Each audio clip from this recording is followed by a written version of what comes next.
दर्शक महानुभाव, यो चाहिँ मौरीको घार हो।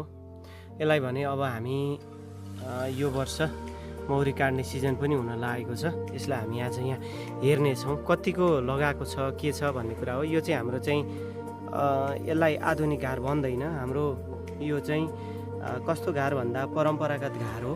र यो परम्परागत घारमा पनि हामीले मौरीलाई राम्रोसँगले सजाउन सकेमा यसले चाहिँ मौरीले अलिअलि लगाएको छ कि जस्तो चाहिँ हामीले देखिरहेका छौँ। तपाईँले यहाँ कतिको लगाउँछ भन्ने कुराको विषयमा म यहाँहरूलाई देखाउँछु है त। र फाइनल्ली मौरीले चाहिँ एकदमै चाका चाहिँ लगाएछ, राम्रो लगाएछ। र हामी यसलाई यहाँ देखाउँदैछौँ। ल हेर्नुहोस् त, मजाले लगाएकै छ त्यतिको।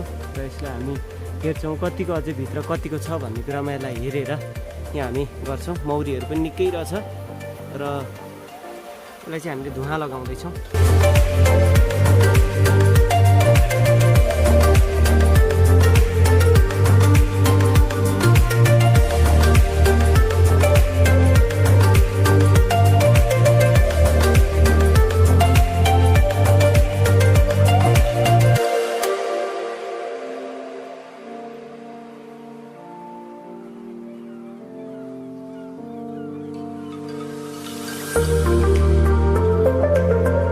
र मौरीले चिनो भने कम्तीमा आज मलाई काट्न लाग्यो है भने पछाडि यिनीहरू अलिक छिटो छिटो यिनीहरूले आफ्नो कार्यलाई तीव्र बनाउँछन्। जुन कार्य चाहिँ यिनीहरूले म आफै खाने गर्छन्।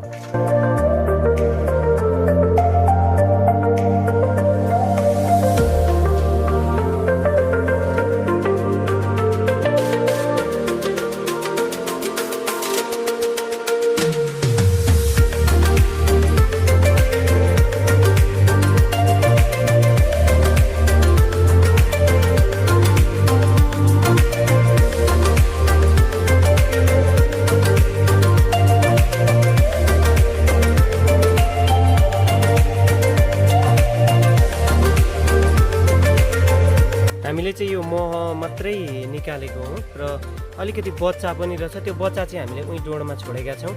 अब केही दिन पछाडि फेरि त्यसलाई ती बच्चाहरू निकालेपछि त्यो यो चाकामा चाहिँ यसले मह भर्छ र फेरि पछि हामी त्यही डुँडबाट निकाल्नेछौँ। अहिले चाहिँ करिब करिब यहाँनिर 3 देखि 4 केजी जति मह हामीले निकालेका छौँ है त। हामी यो देखाउँछौँ।